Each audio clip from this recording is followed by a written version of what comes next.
What's up, squad, and welcome to episode 10 of X Marks the Spot, your dedicated Xbox podcast here at youtube.com/InstallationX. I'm your host, your captain, your one-man band, Sykes, and I hope that whoever you are, wherever you are, and whatever you may be doing, that you are safe and well. Don't forget that if you enjoyed this video podcast, please make sure you leave a like, you head over to InstallationX and subscribe, and you hit that bell for notifications for future uploads to support the channel on the road to 1,000 subs. And if you want to get involved in the show, then let me know your thoughts in the comment section. You can send me your questions via email to xmarksthespotpodcast@gmail.com or tweet me at _installation_x with the best questions to be added to the show.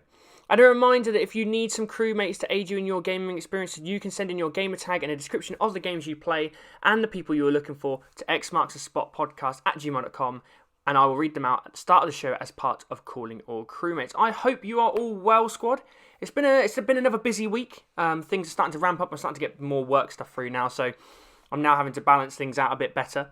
But a couple of updates for you, just to make you aware. We've had 2 uploads this week with regards to the Sea of Thieves update that came out this week, the Haunted Shores update, which is awesome.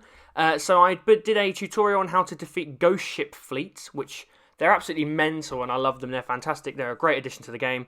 And I also did a video on all the new shanties and essentially all the music of the game that you can now select and play on various instruments within the game. And I basically put those all together in one big video to kind of explain, I didn't really explain, but just to kind of show off what all the different songs are. There's some ones that you've heard before, there's some new ones in there, there's some ones that have absolutely nothing to do with the game, but they're rather cool. And I just wanted to say as well, a massive thank you to everyone who has, if you are a regular viewer, which is brilliant, if you are, thank you. Thank you to everyone who has supported the previous episode of X Marks the Spot, where I discussed whether Microsoft would acquire Warner Brothers Interactive and all the various studios and IP around Warner Brothers. It's been an absolutely brilliant video. It's done really, really well. It's the best video that we've had so far with X Marks the Spot. It's the most well-watched episode of the podcast. And we've had some really, really good discussions down in the comment section. So thank you for all of that. Keep that going, because we are going straight into the Xbox treasure chest of news. We have 3 items in the treasure chest this week, and item number 1 is the big one. Xbox Series X and potential Series S price predictions begin. There's been hot takes on the price points of not just the Xbox Series X and potential Series S, but also the PlayStation 5 and the PlayStation 5 Digital Edition this week. Everyone's got a thought on this, but I try and wrap everything up and kind of express what we've got. This comes from Tom's Guide. All the rumours so far point towards Xbox Series S being a cheaper sibling to the Xbox Series X. We don't yet know the price of the latter, but it's expected to be somewhere around the $400 mark. That's arguably not a huge amount for a games console that comes with 1TB of SSD storage space and can run games at 4K. But $400 might still seem too steep for some, especially when you consider that an Xbox One S comes in bundles that cost $299 or less. If Xbox Lockhart is indeed in the works, we'd expect it to cost somewhere around $250 mark. That is from Tom's Guide. Given it'll be a cut down version of the Xbox Series X, but according to a reasonably reliable tech tipster going by the name of Eastman on the Beyond 3D forums, the all-digital Xbox will be half the price of the Xbox Series X. This is a quote. This is Eastman's quote that he put on the forum over there. Last I heard, it will be half the price of the Xbox Series X. And last I heard, Microsoft were prepared for a $400 Xbox Series X. I'm not sure what the final price will be, said Eastman, referring to claimed tips from a Microsoft insider. Quote, I think if Sony is $500/$600, Microsoft may try to go in at $200/$400/$500, but we will see. Basically referring to a $200 Xbox Series S and a $400 to $500 Xbox Series X, essentially. If it is sold as a bundle with Xbox Game Pass and Xbox Live subscriptions, we'd expect to go for around $20 to $30 a month for a 24-month period, and Microsoft will be able to do this as it expects to make up any losses on hardware costs with persistent subscription fees. This is another quote from Eastman, quote, Microsoft will make up any losses they take by getting a higher cut of game sales and more subscriptions, said Eastman. Pricing also depends on what Sony does. Microsoft doesn't have to go as extreme in pricing if Sony prices itself higher. Very, very interesting all of this, because there's been a lot of speculation. There's been a lot of speculation about price for a while, because essentially, beyond understanding the first party lineup for Microsoft for at least the next 18 months, which we're probably going to get an idea of in the July showcase. The one thing we really don't know about the Series X or the PlayStation 5 is the price and the release date, obviously. The release date, I don't think it's really that important. Like, it will come out when it comes out. We know it's going to be in the fall. We know it's going to be close to the holiday season. And considering everything that's gone on this year, with all the pandemic stuff and whatnot, and how the economies have been affected in various countries, I would presume that they're going to try and push it maybe closer to Christmas, purely because, or closer to December, because they're just going to try and give people more time to get back on their feet and recover, so that they're in a better position to potentially pick up this console at launch. Now, there are a couple of things that I think are important here. One is, I think a $400 Xbox Series X is believable. That could potentially happen. Now, don't forget that the Xbox One was $499 when it launched, which I didn't think was horrendous for a console. Like, it wasn't great. And don't forget, it came with the Kinect bundled in and all sorts. But the problem was that Sony came in $100 cheaper and came in at $399, and they had way more superior policies than the Xbox One had and Microsoft had. Microsoft really shot themselves in the foot with all their policies. Now, I think we're somewhat in a bit of a role reversal, not to the extreme that we had back in 2013. I think now that Xbox are in a stronger position based on their policies, things like backwards compatibility, smart delivery, the forwards compatibility of all your peripherals, like your controllers, all this kind of stuff, xCloud on the horizon, Xbox Game Pass, all these things I think are stacking up in Xbox's favour and Microsoft's favour over what Sony are doing at the moment. Again, just an opinion. I'm not going to bash Sony, but that's where I think, analytically, that's where they stack up. But, obviously, Sony have got a massive market share and they have the superior exclusives at the moment. There's no denying that. So, I think a $400 Series X to try and get back a chunk of the market share is reasonable. Now, a $200 Xbox Series S, could that really happen? I think that would be ridiculous. Now, I think it would be ridiculous in a couple of ways. One, if it were true, it would be ridiculous value. Like, you're not going to find... I think you're going to struggle. Now, I'm not that clued up on many of the console generations pre-Xbox 360, because I wasn't really taking game consoles and games seriously before Xbox 360 because I was a kid. And people who are older than me will probably look back at maybe the launch of the PS2, the PS1, even further back with the NES and the SNES and all these kind of consoles. Like, a $200 Xbox Series S would be probably one of the best value consoles in gaming history. Like, I could be wrong here, but I think that's just nuts. Now, the other thing that I think is important is how that stacks up with what they've got at the moment, right? So I did a quick look earlier on. The Xbox One X, which is currently the most powerful console on the market, okay, is currently selling on Xbox.com for $259.99, and that's pounds. So that's probably close to about $300, I would assume, based on exchange rates and whatnot. It's probably going to be close to $300, right? So what's interesting is, we know from rumours that the Series S is going to be less powerful than the Series X, which is a different strategy to what Sony have done. Sony have decided we're going to try and cut costs and bring the price of the console lower by creating a digital version. So they're looking at this from the perspective of, okay, well, we're making exactly the same console, we're just removing the disc drive and we're making it a digital version. And that way we can market it as being cheaper.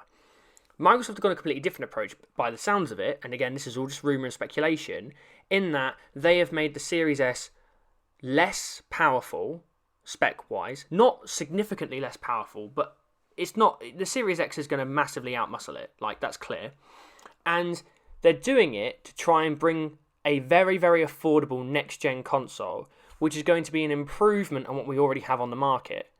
Now, I think it would be interesting if they suddenly came out and they priced a more powerful console, a next-gen console in the Series S, lower than what they're currently selling the Xbox One X, which is the most powerful. And I feel like they've got to be really, really careful with this in terms of how they message it, because for me, if I saw a $200 Series S and I saw a $300 Xbox One X, I'd be thinking, if I wasn't a hardcore fan, I was a casual fan, I'd be thinking, well, that means the Xbox One X is better because it's more expensive. Like, we've been so conditioned with technology now that, especially within the gaming sphere, especially when you look at PCs and how ridiculous you can go with a PC in terms of upgrading it, in terms of graphics cards, CPUs, all that kind of stuff. We often know now that within gaming that the value in a piece of hardware is often, not all the time, often in its price. Like, the best pieces of hardware usually cost more. So I think they need to be really careful with how they're going to message this, not just in terms of how they're going to message it to the fan base and how they're going to message it to casual people, but how they're going to kind of... Because they're not just going to suddenly do away with the Xbox One S and the Xbox One X. They're not going to do that. They will phase them out over time, but they're still going to be a significant part of the Xbox ecosystem for the next 2 years. We know that every game that's coming on Series X is going to be supported on Xbox One for at least 2 years because Phil Spencer said so. So I think 200. I could see this easily being I could easily see this being $400 for the Series X and $300 for the Series S. Now, again, this is all speculation because the Series S hasn't been officially confirmed. I think everyone who knows anything about Xbox right now is probably going, it's 100% real. It's 100% real, especially considering Sony have just made a digital version of the PlayStation 5. So, but I think the one thing as well that people aren't really thinking about as much, especially when I kind of scroll through Twitter or have a look online, I don't think people are really talking enough about Xbox All Access. Xbox All Access could be the absolute trump card for Xbox this generation. The idea... Now, hear me out on this. A lot of people are still going to stick with PlayStation. They're comfortable there, their friends are there, they like the games that are there, they're going to stick with PlayStation. And that's fine. I'm not going to criticise that at all. But, all of a sudden, if you're a PlayStation fan, or you're someone who's not necessarily a hardcore PlayStation fan, but you've been playing on PlayStation for the last generation, if you suddenly see that, okay, I've got one console here that's $500, and I've got one console here that's $400. Well, okay, I want to stick with PlayStation, so I'll spend a bit more on PlayStation. All theory. But you suddenly see that you can get an Xbox Series X for, I don't know, $30, $35, maybe even $40 a month, with Game Pass, with Xbox Live, all bundled in, and you're thinking, hang on a minute, I can pay outright for this console now and get that, but then I can get the Series X or the Series S as a secondary console where all the first-party games... Because if you're sticking to PlayStation, the likelihood is you're going to play your third-party games on PlayStation as well. So they're going to be thinking, well, hang on, I've got PlayStation 5 here for exclusives and third parties, and I've then got my Series X or Series S for Xbox exclusives that are going to ramp up and that we know are going to get better, right? All of a sudden, if you can suddenly get people adopting the Series X, not just as their one and only console, but additionally to maybe their PC or maybe their PlayStation 5, all of a sudden, you've now got more market share. And I think All Access is a hidden weapon I needs to be utilised more by Microsoft. Because the idea of, as the article said, the idea of having, $20 to $30 a month for a 24-month period, that's massive. That's insane, right? And I think that is a real win for them. And we will just have to wait and see how this goes. I think Microsoft are going to do every single thing in their power to go second on price. Because so many times with the E3 conundrum, Microsoft's conference was always first. Sony were always second. Now I think they're in a position to go, hang on, we don't need to fit that model anymore. We can wait. And we can hold out. Because as a whole company, Microsoft, I think, is in a better financial position entirely than Sony. Sony rely more on the success of PlayStation and their gaming branch of their company than Microsoft do with Xbox. That's clear. And I think there's more pressure on Sony to get this price point right than there is on Xbox. Because I think Xbox, with the backing of the board, with the backing of the executives in Satya Nadella, with the backing of their financial powerhouse that they are, they have the opportunity. I think they're in a better position to just come in and go, yep, you know what, we're $100 cheaper. So what? We can make that money back through Game Pass. We can make that money back through Xbox Live. We can make that money back through ethical, I always say that, ethical in-game microtransactions. We're fine. over to you, Sony. So this battle, it really is a game of chicken. It's what everyone's talking about in the industry right now. It is really a game of chicken, and it's going to be a case of who blinks first, who's going to take the risk to cross the road, and who's going to be able to get out of the way of the traffic or get hit by the car. Interesting. So any updates that come up, any hard evidence that comes up that we can get a real clear idea of where this price point's going to be, I will let you all know. So keep your fingers crossed. I don't know if we're going to get it in July. I think July is purely going to be focused on games. We'll have to wait and see. Rumours are that it might be August, but we don't know yet. So when stuff comes out, I'll let you know. Okay, that moves us into item number 2. Cyberpunk 2077 has been delayed again, but details may hint at the release of the Xbox Series X. This comes via Forbes. Now, obviously, Cyberpunk 2077 has been delayed again, which I'll talk about. I've got the official statement from Cyberpunk that they put out on Twitter. So Cyberpunk 2077 fans were treated to yet another delay of the game, this time moving the release from September the 17th to November the 19th, 2020, when previously it had already been delayed from April 19th to become a full release. CD Projekt Red gave a statement that sounds like what we get when you usually hear about game delays, full of stuff about polish and bug fixing and whatnot. So I have the official statement from Cyberpunk here, or from CD Projekt Red. We've decided to move the launch of Cyberpunk 2077 from September 17th to November the 19th. Those of you who are familiar with the way we make games know that we won't ship something which is not ready. Ready when it's done is not just a phrase we say because it sounds right, it's something we live by even when we know we'll take the heat for it. At the same time, we are fully aware that making such a decision costs us your trust and trading trust for additional time is one of the hardest decisions a game developer can make. And despite we think it's the right decision for the game, we'd still like to apologise for making you wait longer.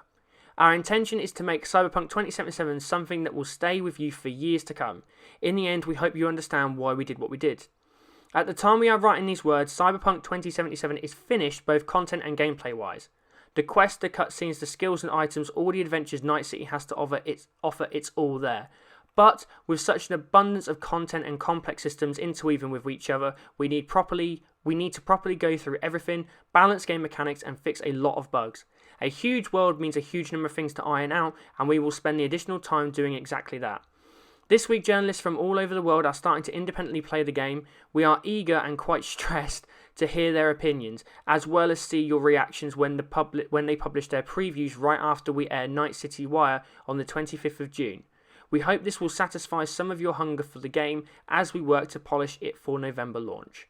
Thank you, Marcin Iwinski and Adam Badowski, co-founder and head of studio.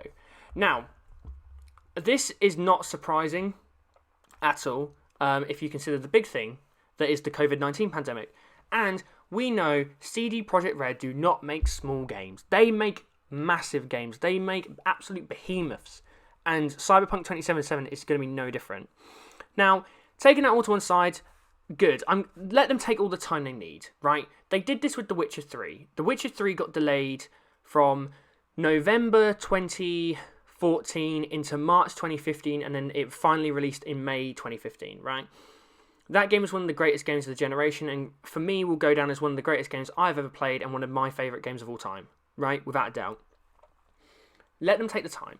I know that this is coming from the heart and this is coming from their head. And they are not some corporate entity that is just going to push crap out of the door just so they can make money. These guys legitimately care. They want to give you, the player, the best experience possible. Now, interestingly, we can link this back to the release of the Series X. So like we said previously, how the price hasn't been announced, neither has the release date. So what is interesting is Forbes went back and they looked and they said, and actually, this is public information, obviously, but and kind of wrapped it up for me very nicely. The original Xbox launched in November the 15th, 2001.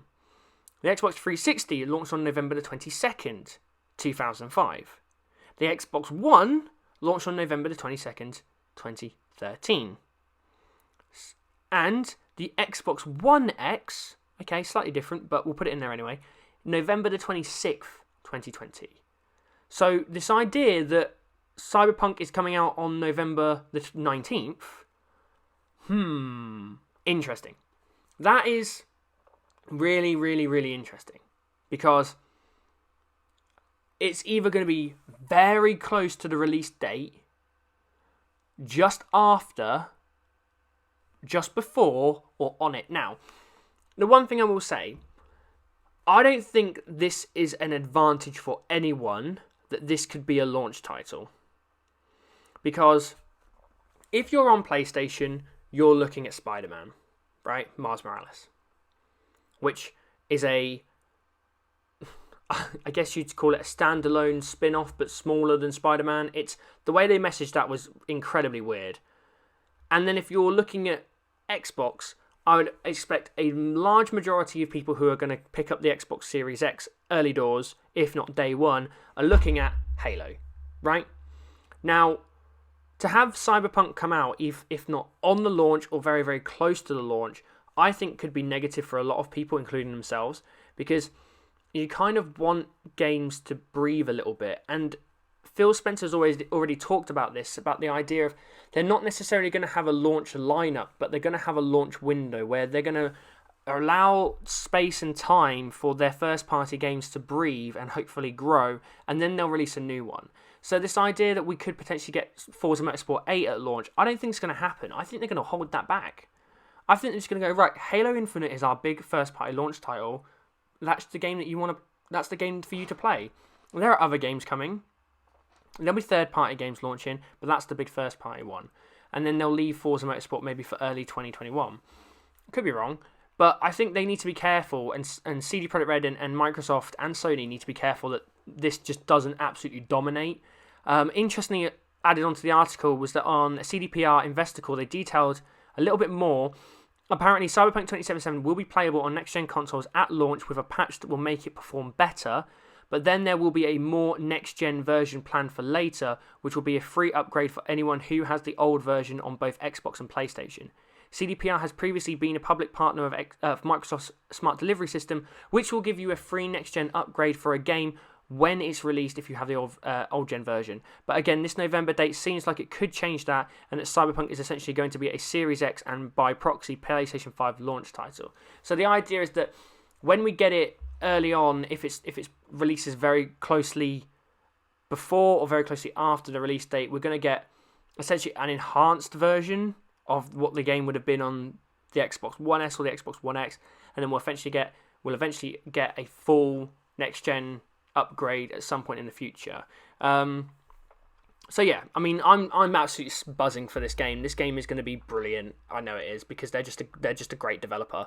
You know, CD Projekt Red for me are a top tier developer, and I know that they'll care very, very much about this game. So I'm curious about how this is all going to play out over the next couple of months. And that brings us to item number 3. Bloober Team, the Polish studio behind Xbox Series X console exclusive The Medium, has entered merger and acquisition talks. This comes from VGC. Stock exchange documents reveal that the publicly listed company has entered a second round of talks with a dozen or so companies, including 3 from the United States, 2 from Poland and 1 from the UK. It's not clear if the talks are for an acquisition or a sale of the company. However, given Bloober's relatively small size, it is likely to be the latter. Bloober is an established horror game developer, having most recently put out the well-received Observer in 2017 and last year's Blair Witch game. The developer's next title, The Medium, is described as its most ambitious to date. Set for release for Xbox Series X and PC during the 2020 holiday season, The Medium sees players assume the role of Marianne, a medium living across the real and spirit worlds. Bloober has said... Oh, hang on. My scripture's gone a bit weird. Bloober has said The Medium is inspired by Konami's Silent Hill series of horror games, which is why it signed the series composer Akira Yamaoka to contribute music to the game. Over the past 2 years, Xbox has aggressively expanded its portfolio of first-party shooters ahead of the release of the Xbox Series X in 2020. As well as setting up the Initiative and the new Age of Empires studio, Xbox has recently acquired Ninja Theory for Hellblade, Playground Forza Horizon, Obsidian, Fallout New Vegas, In Exile Wasteland 3, and Double Fine Psychonauts 2. In November 2019, Xbox Game Studios boss Matt Booty said that Xbox was shifting focus from studio acquisitions. Everyone's up for sale. No, I said that's not true. But it's very interesting again, like, when I was kind of talking about the Warner Brothers acquisition, I was kind of saying, is it the right deal but the wrong time? Because Microsoft have been, again, very aggressive in their expansion over their first-party studios over the last, 18 months. They've probably unloaded a bucket load of cash to get some of these studios, especially some of the more developed, larger studios. And do I see this making sense for Microsoft? Yes, I do. And the reasoning for that is a couple of things. One, they're already heavily aligned anyway, right? It was similar to kind of Forza Horizon with Playground. Like, Playground had been essentially a second party for Microsoft for so many years. It made sense that acquisition finally came. Same with Undead Labs with State of Decay. They'd been heavily aligned for years, and then once it came, it's like, oh, that's no surprise. This one, they're not as closely related in terms of how Undead Labs and Playground were, but they're heavily aligned. Blair Witch marketing was completely with Xbox, I believe. The Medium is going to be an Xbox Series X console exclusive, and I think, if I remember correctly, it's going to be a launch title, or it's going to release very close to the launch of the actual console. This does make sense from that perspective. The other way it makes sense as well is that horror games, or horror-type games, such as the Medium, they're a missing element from Xbox's first-party portfolio. They don't have a staple horror franchise. They don't have a staple horror studio. You know, I don't really call State of Decay horror. It's a survival sim, right? That's the closest thing they've got. That's not really a horror game at all. Having like a proper horror-based studio, which are very, very good at making horror games, would make sense for their acquisition. And the other thing as well is these guys are clearly a talented team, but importantly, they're also a small team. And if they're a small team, and I mean no disrespect to Bloober Team at all, a smaller team is likely to cost less, right? Think about it. Less overheads, less personnel. It makes perfect sense from a business standpoint that acquisition is going to cost them less than something like Warner Brothers would, or any of those individual studios, or maybe even a lot of the studios that they've already previously acquired. I think the big problem with this one, though, is, like Matt Booty said, they're changing their focus away from acquisitions, and they're looking at building up these studios, which we've clearly seen because multiple studios that they have now acquired are running multiple teams. They've built the initiative from the ground up. They've added a complete new... This is not a splinter team, a complete new team at Playground. We clearly have seen a splinter team in Ninja Theory with Bleeding Edge. We've seen a splinter team within Obsidian with Grounded, right? The likelihood is that a lot of these studios are going to be running full-time multiple teams. You're going to have a main team working on the main franchise or IP that they're in charge of, e.g. Ninja Theory is going to be Hellblade. And then you're going to have a smaller splinter team who's going to be working on a different kind of creative project, right? Like Bleeding Edge, like Grounded, like something like Minecraft Dungeons, all these kind of things. So I would like this to happen. This would be great. This would be a really good get. Again, people argue, oh, well, you know, Xbox are only buying up indie studios. Yeah, and if they're good indie studios and they're making top quality games, I'm not going to cry about it. I'm going to be like, go get them. Bring these guys in. If they're talented enough that they've been able to survive for this long as a small independent studio and still make great quality games, they're a team that I would want in my first party portfolio. So we'll have to wait and see if anything comes out of this. Again, I would assume... Now, what's interesting about this, I think Bloober Team have now officially come out and said, yes, this is happening. Okay, even though the stock files, the stock exchange documents were found or revealed, I think they have actually come out and officially said, yes, this is happening. This is a little bit different to where Warner Brothers were, with there being no official confirmation that deal is potentially being discussed right now. So I would say that the Bloober Team deal, with whoever they're going to end up making a deal with, whether that's a acquisition or a full sale, I would just suggest that one is probably much closer than anything going on with Warner Brothers right now. But, like again, we will have to wait and see. Right, that's everything for the Xbox Treasure Chest of news this week. Game Pass Gems is a little bit light this week, but importantly, we have West of Dead is now available on Xbox Game Pass, so you can go check that out. I actually played this on an iPhone, I think it was, via the xCloud demo that they were showcasing, the physical xCloud demo that they were doing at XO19. It was really cool. Very atmospheric, very dark. I like the style. It's a very old school style Western. setting, which is really cool. So I would definitely recommend, like, if it's on there, go check it out, because it looks like a very, very cool game. And more detail, you can find more details on the game. There's a big long listing from the developer, but I didn't want to run over too long. No disrespect to them. So I will leave the link in the description for all the details on the game written by the developers. That's over on Xbox Wire, so I'll leave a link in the description for that. Games with gold hoarders, same again, no change this week. Shanty and the Pirate's Curse is available still until the 30th on Xbox One. Coffee Talk is available on Xbox One up until July the 15th. And Sinmora is available up until the 30th on Xbox One and Xbox 360. That then takes us to the Xbox Store stash for this week. Spongebob SquarePants Battle for Bikini Bottom Rehydrated, June 23rd. Play as SpongeBob, Patrick and Sandy and show the evil plankton that crime pays even less than Mr. Krabs. Want to save Bikini Bottom from lots of rampant robots? Of course you do. Want to underpants bungee jump? Why wouldn't you? Want to join forces in a brand new multiplayer mode? The battle is on in the updated return of this cult classic. Assetto Corsa Competizione, sorry if I crucified that to any Italian fans, June the 23rd.